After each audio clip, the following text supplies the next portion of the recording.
नमस्कार मित्रांनो, उद्या पेडगाव या ठिकाणी एक दुसा एक बैल मैदान संपन्न होणार आहे आणि हे मैदान जे आहे ते P3 लाईव्ह या चॅनेलवरती असेल। या मैदानाचे लाईव्ह लॉट जे आहेत ते आपल्याला संध्याकाळी 9:30च्या पुढे बघायला मिळतील किंवा 9च्या पुढे कोणत्या चॅनेलवरती महाराष्ट्राची संस्कृती महाराष्ट्राची परंपरा हा जो यूट्यूब चॅनेल आहे गणेश तांबे यांचा, त्या चॅनेलवरती आपल्याला लाईव्ह लॉट बघायला मिळतील। तर चला मग सुरुवात करूया। उद्याच्या मैदानामध्ये पश्चिम महाराष्ट्रातील कोणकोणते नामांकित नंदी त्या ठिकाणी पळताना दिसतील, चला सुरुवात करूया। उद्याच्या मैदानामध्ये या बैलगाडा शर्यत क्षेत्रामध्ये पंचम हिंद केसरी असलेला असा हा पैलवान अभिजित भैया पवार यांचा वेगाचा शेवट सर्जा हा आपल्याला उद्याच्या मैदानामध्ये फिक्स पळताना दिसणार आहे आणि तो बघूया कशा पद्धतीनं पळतोय, कारण की दुसऱ्याचं मैदान आहे आणि सर्जा चांगलीच कामगिरी करेल याच्याकडे सगळ्या महाराष्ट्राचं लक्ष लागलेलं आहे आणि सगळ्या महाराष्ट्राला माहितीसुद्धा आहे तो कशा पद्धतीचा त्याचा पळ आहे, कशा पद्धतीचं तो 200 फुटामध्ये रान काढतो। बघूया, खूप साऱ्या शुभेच्छा आपल्या वेगाचा शेवट सर्जाला। पैरे जे आहेत ते मी काहीच सांगणार नाही आहे, फक्त कुठले नंदी जे आहेत ते पळताना दिसणार आहेत तेच मी तुम्हाला सांगणार आहे।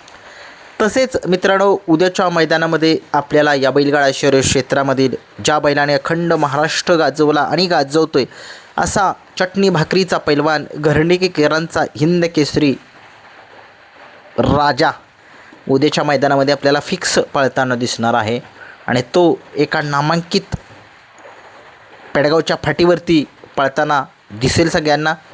आणि कशा पद्धतीचा पळ आहे त्याचा पळ लोकांना माहीत आहे, कशा पद्धतीनं त्यानं चोराडे मैदानामध्ये पब्लिकनं सेमी काढून दाखवून दिलेलं साऱ्या महाराष्ट्राला की तो काय चीज आहे, तो कशा पद्धतीनं पळू शकतो। आणि खूप साऱ्या शुभेच्छा उद्याच्या दुसऱ्याच्या मैदानामध्ये पेडगावच्या आपल्या घरणीकेकरांच्या हिंद केसरी राजाला। मित्रांनो, उद्याच्या मैदानामध्ये किरणप्पा शालगाव कालगावकर उत्तम शेट गवळी बदलापूर यांचा रैना उद्याच्या मैदानामध्ये आपल्याला पळताना दिसेल। हा रैना जो आहे तो सगळ्या महाराष्ट्राला माहिती आहे की दोन्ही नाही चारही खांदी पळतो आणि त्याचं आव्हान स्वीकारण्यासाठी कोण असू शकतो त्याचा पैरा हे माहीत नाही आहे, पैरे मी कुणाला सांगणार सुद्धा नाही आहे। बघूया, खूप साऱ्या शुभेच्छा उद्याच्या मैदानासाठी रैनालासुद्धा। उद्याच्या मैदानामध्ये आपल्याला या बैलगाडा शर्यत क्षेत्रामध्ये ज्या बैलाने पुशेगावचं मैदान गाजवलं असा हा शाहिदभाई मोलानी नातेपुतेकरांचा सचिन आपल्याला पळताना दिसणार आहे। सचिन एका टॉपच्याच नियोजनामध्ये पळताना दिसेल, त्याचंसुद्धा एक टॉपचंच नियोजन चालू आहे, झालेलं आहे असं म्हणतायत। बघूया, परंतु मित्रांनो उद्या मैदानामध्ये महारथी आहेत पश्चिम महाराष्ट्रातील, त्याच्यामुळे कुणीच म्हणायचं नाही की मी टॉपचा आहे, मी असा आहे, मी तसा आहे। परंतु सचिनने स्वतःला सिद्ध केले की अनेक नंदी जे आहेत त्यानेसुद्धा उजेडामध्ये आणलेत, जसे बकासूरच्या पावलावरती पाऊल ठेवतोय तो। बघूया उद्याच्या मैदानामध्ये कशा पद्धतीनं तो एका नामांकित पैऱ्यामध्ये पळताना आपल्याला दिसू शकेल। तसेच मित्रांनो, या बैलगाडा शर्यत क्षेत्रामध्ये एक टॉपचा नंदी म्हणजेच नवनाथ शेठ जगदाळे यांचा हिंद केसरी पुशेगावचा 1 नंबरचा मानकरी लक्षा आपल्याला उद्याच्या मैदानामध्ये पळताना दिसणार आहे आणि लक्षाचा पळ सगळ्या महाराष्ट्राला बघायचं आहे, कसा शेवटच्या 10 फुटामध्ये त्याचा पळ दाखवतो तो। खूप साऱ्या शुभेच्छा आपल्या लक्षाला देखील। उद्याच्या मैदानामध्ये मित्रांनो, या बैलगाडा शर्यत क्षेत्रामध्ये सातारचं नाव 7 समुद्र पार करणारा असा हा सातारा एक्सप्रेस बलमा अक्षय मोरे यांचा बलमा आपल्याला उद्याच्या मैदानामध्ये पळताना दिसेल, तो सुद्धा एक टॉपच्याच नियोजनामध्ये असेल। बघूया, सगळ्या महाराष्ट्राचं लक्ष लागले संध्याकाळी लाईव्ह लॉटकडे, कारण की कोण असू शकतील यांचे पैरे जे आहेत ते संध्याकाळी आपल्याला 9, 9:30, 10च्या सुमारास समजतील। तसेच मित्रांनो, या बैलगाडा शर्यत क्षेत्रामध्ये ज्या बैलाने अधीरज गाजवलं, आपल्या मालकाचं नाव संबंध महाराष्ट्राच्या कानाकोपऱ्यामध्ये केलेलं आहे असा सिकंदर 81 हा सुद्धा एखाद्या वेळेस म्हणतोय मी पळताना दिसू शकेल। फंट्या डायरेक्ट 25 तारखेलाच पळताना आपल्याला दिसणार आहे मित्रांनो।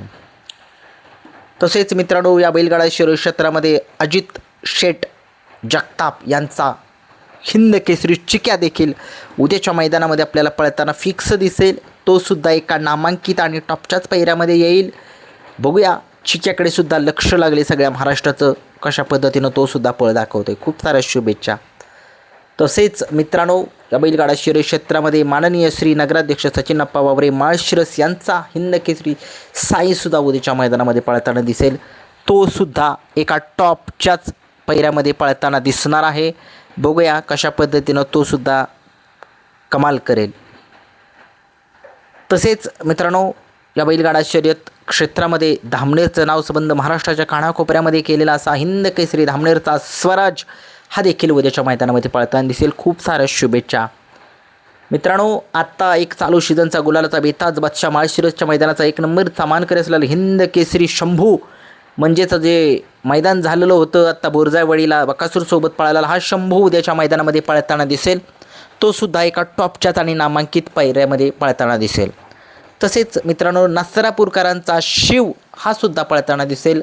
तो सुद्धा एका टॉपच्याच नियोजनामध्ये आपल्याला पळताना दिसेल. मित्रांनो, मथुरबद्दल अपडेट नाही आहे. जर कोणाला माहीत असेल त्यांनी कमेंट्स बॉक्समध्ये सांगू शकता की मथुर किती तारखेला, डायरेक्ट मला ते 25लाच पळताना दिसेल.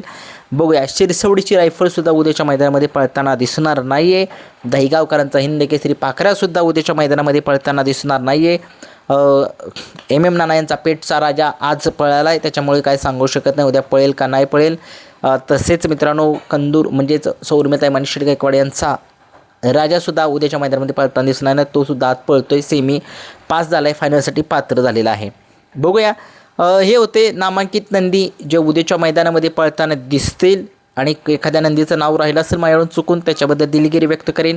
जर कोणाला माहीत असतील आणखी नंदी कुठले कुठले पळणार आहेत ते सुद्धा त्यांनी कमेंट्स बॉक्समध्ये सांगा. पैरे कुणीच कुणाचे सांगायचे नाहीत एवढं मात्र खरं. आणि जर कोणी सांगितलं कमेंट्स बॉक्समध्ये पैरे तर त्याला ब्लॉक करण्यात येईल. धन्यवाद.